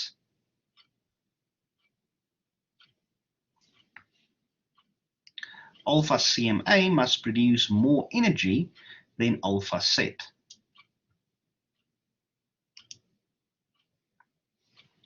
Polaris is a second magnitude star, and Phi Pegasi is 16 times fainter than Polaris. What is the approximate magnitude of Pi Pegasi?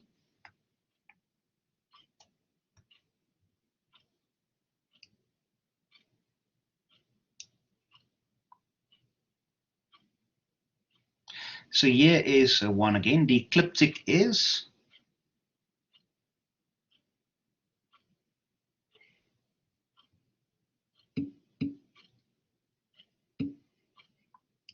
all of the above.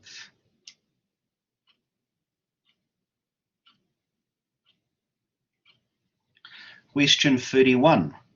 When we say that gravitation is universal, we mean that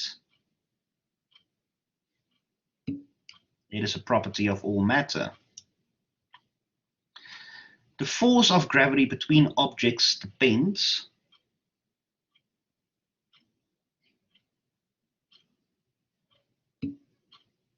Yes, number D is correct. What has or have wavelengths that are longer than visible light? Yes, infrared. Astronomers build telescopes on tops of mountains because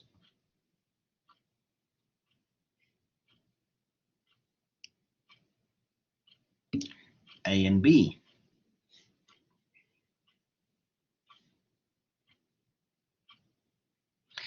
Increasing the diameter of a telescope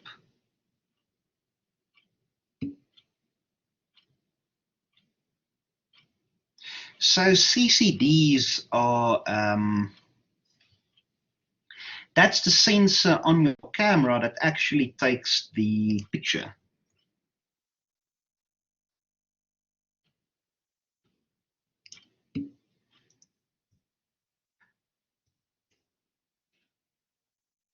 So CCD actually stands for a charged coupled device. So the CCD is the sensor that takes the picture.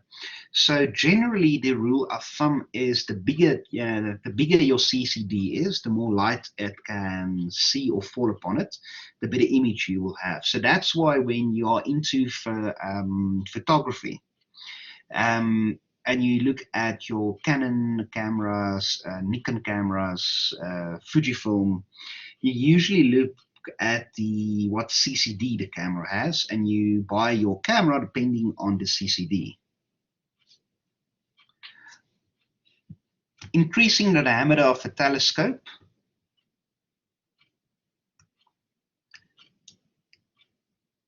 is A and B. It increases the grabbing power, and B, it increases its resolving power.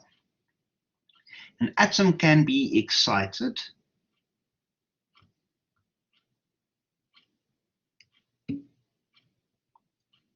Yes, number E. The numbers below are given parallax values of stars. Which star is the closest to Earth? So it will be the one with the largest parallax value. Which star in the list below has the greatest diameter? Yes, number D. On an HR diagram, white dwarfs are found in the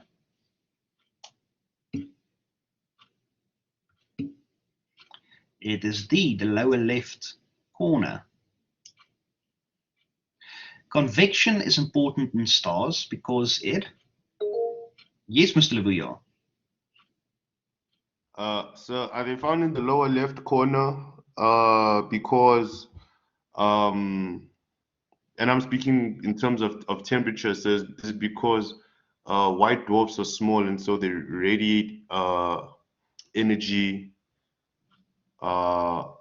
less quicker than they used to when they were bigger stars, and so they still have a lot of energy. Yes, so they are extremely bright, but they are extremely small. So that means they are bright, but because they are extremely small, they have a lot less surface area of which they can radiate their energy. So that is why they are in the lower left corner. So in the left corner, meaning they are very luminous, but meaning they also have a very small diameter. Thank you, sir. Pleasure. So convection is B and C. How does a gas cloud become hot enough to ignite nuclear reactions?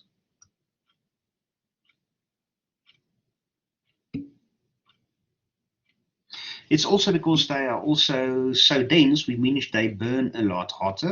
So yes, that is also one of the factors. So here it's number B. Question 42, what is the predicted egg of a white dwarf? That is a black dwarf after a very long time. Question 43, the event horizon.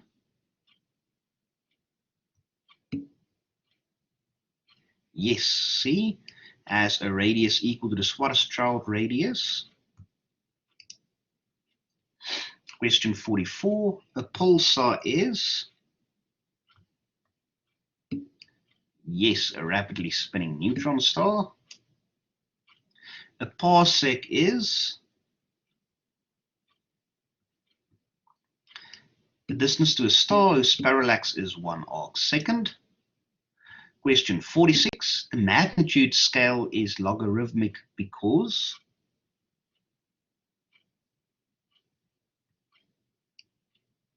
It is based on the response of the human eye.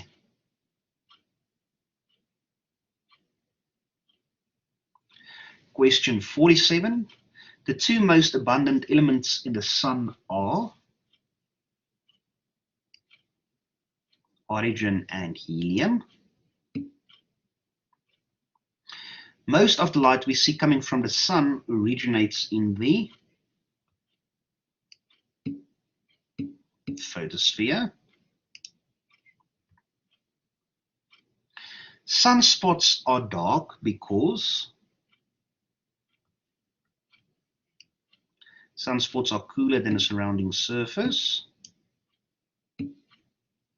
Question 49. As a star exhausts hydrogen in its core, it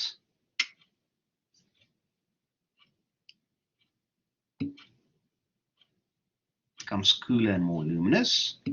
Then the last question, gravity obeys an inverse square relation. The statement implies that a force due to gravity between the two masses will?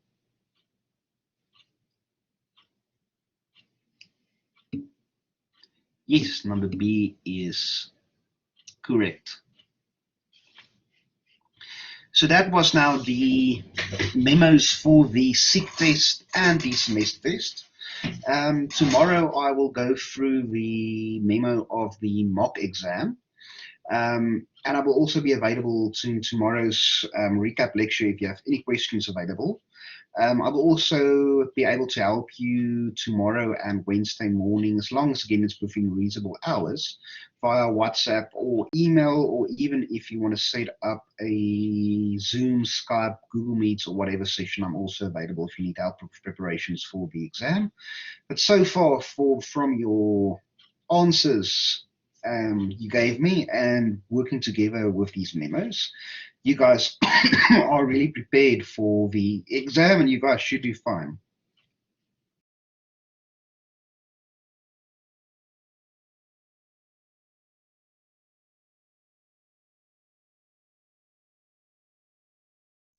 Yes, Mr. Leville. Yes, sir. Sir, could you please explain what is the difference between gas and dust? Okay, so that is a a really interesting question. So I would say dust is you will have the density will be extremely low, and won't constitute of something specific. So it will be some form, for example, such as dust we know here on Earth. It could be some form of ground, it could be some form of carbon. But if we look at a gas has a unique chemical composition. For example, hydrogen is a gas because it has a unique composition of hydrogen. It can take methane, we can take methanol. These are they have an exact chemical composition, and the concentration and density will also be higher than that of dust.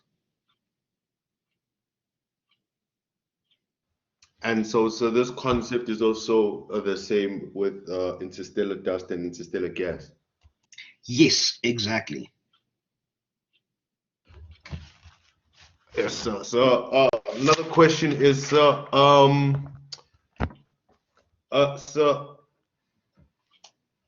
space, like in between, like, you said that there's something called a void, which is so like we have large structures, right?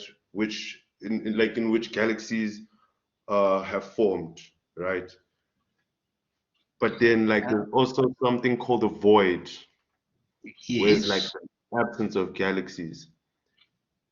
Yes, so that is also a interesting. So some people refer to it as the void. I don't really like the term the void, but yes, there are certain areas in space where there are a lot less activity, so meaning a lot less galaxies than compared to other regions. So in other regions, there are more galaxies clustered together than in other regions, and the regions where there are a lot less galaxies, meaning a lot less activity, that is called the void. Yes. So would that be much more of a vacuum compared to interstellar space? Yes. And so you won't find any type of galaxy star in between, within that void. Well, you might find some stray particle or electron or something. The possibility is there, but yes, it will most likely be a void. Okay. Okay. Thank you, sir. Pleasure. So not all content in the exam was covered between these two papers, right? No, not all content was covered. This is only for you to, I can give you the memos for the semester test and SIG test. You can help yourself prepare. So the last couple of chapters is not covered by these tests. The mock exam will help a little bit with that. And then yes, another question, if galaxies collide, yes, that happens. But what happens is when galaxies collide, they will most likely form a new, bigger galaxy. And in that new, bigger galaxy, that will trigger more star formation to happen.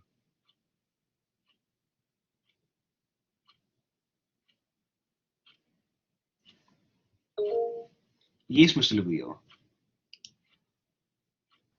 So I would just like clarification on concepts, sir. Black holes can be dormant, right, as well as active. Yes. And in terms of the activity of the black hole, so it varies. So, for example, the quasar would be more active than the radio jets that is emitted, right? Yes. That's exactly it. So when we speak about we have a dormant black hole, it meaning there's no accretion disk around it and nothing's being pulled inside. So that means if there's no accretion disk around it, we basically can't detect anything falling inwards. But as soon as something approaches the black hole, so for example, two galaxies collide with one another, and there's all of a sudden now stars that is closer to the central black hole. That means there can be no mass falling into that black hole. That will form an accretion disk, and that black hole will all of a sudden become active again.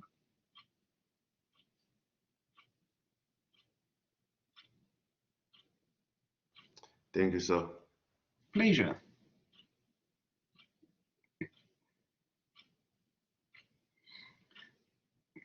So if you have no further questions, then you guys are more than welcome to log off. So, Otherwise, I would see, yes, Mr. Lebuel. sorry, sir. So there's just the one thing that I wanted to argue, sir. Yes. So there was one topic that you spoke about. So when you said it's a principle where basically it says the universe is isotropic and there's no special place in the universe, right? Yes. And so you also inferred that because of this cosmic principle, there is no edge. However, sir, say you're in an ocean, right? In the middle of an ocean, everything looks the same, right? So Yes. if you're that deep into the ocean, how can you conclude that the universe is the same, but yet you can't see what's like you can't see further than the than the observable universe? Interesting point. So the reason why we say this is we know the laws of nature is the same everywhere in the universe. So if we do the math, it means that doesn't matter where we are in the universe, we have to have or get the exact same results. And therefore we can say there's no really a special place in the universe.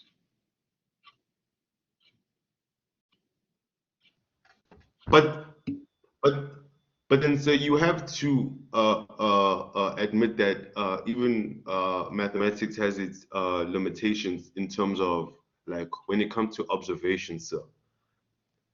So It does. so Mr. Levio, do you listen to podcasts? yes, sir. Can I send you a link to a podcast? It's about 15 minutes long. If you can listen to it in your spare time, that just discuss this topic quite extremely in depth. Yes, sir. I will do that. I'd appreciate that, sir. I think that podcast will explain it a little bit better to me. It is Neil deGrasse Tyson and one of his experts in the field of the expanding universe and higher dimensions. Yes, sir. That sounds quite interesting. Cool. I will send just somewhere during this evening. I will send it to you. Thank you, sir. Pleasure. I have one last question, sir. Yes. So is this is this I mean is next year's like physics I mean astronomy module sort of similar to this one? I understand that you say it has more physics, but like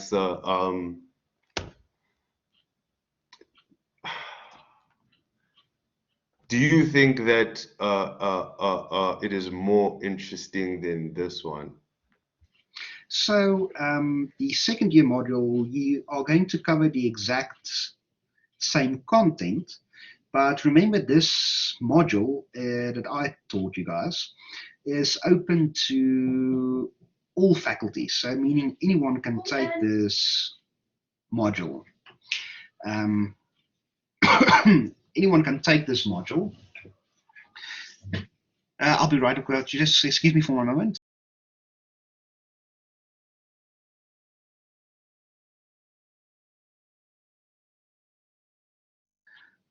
Sorry about that. So this was supposed to, for anyone, you don't have to have a technical background, don't have to have a math background, don't have to have a science background. You should be able to follow this course and learn a few things. But in the second year module, you're going to cover the exact same work, but instead now you already have touched on these concepts. So now you're really going to do the interesting physics behind everything. So it's not necessarily like you just need to learn facts. It's like you sort of trying to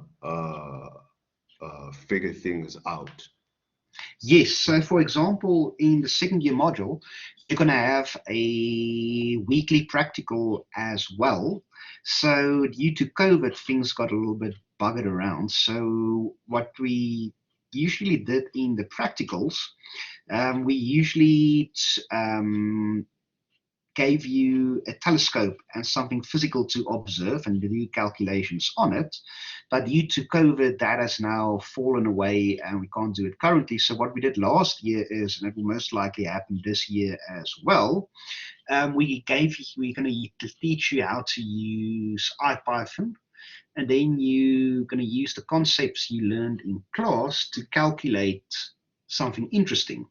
So, for example, one of the questions I set up last year for that module is you have to use Hubble's constant to calculate what the age of the universe is, and everything has to be done in IPython. So it's some really interesting and fun work.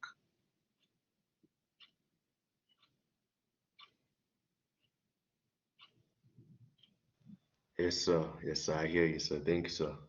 Pleasure. Okay, guys, so have a wonderful evening. I will see you all in tomorrow's last recap class. Good luck with your preparations. Good luck with if you're writing exams tomorrow. Have a great evening, everyone.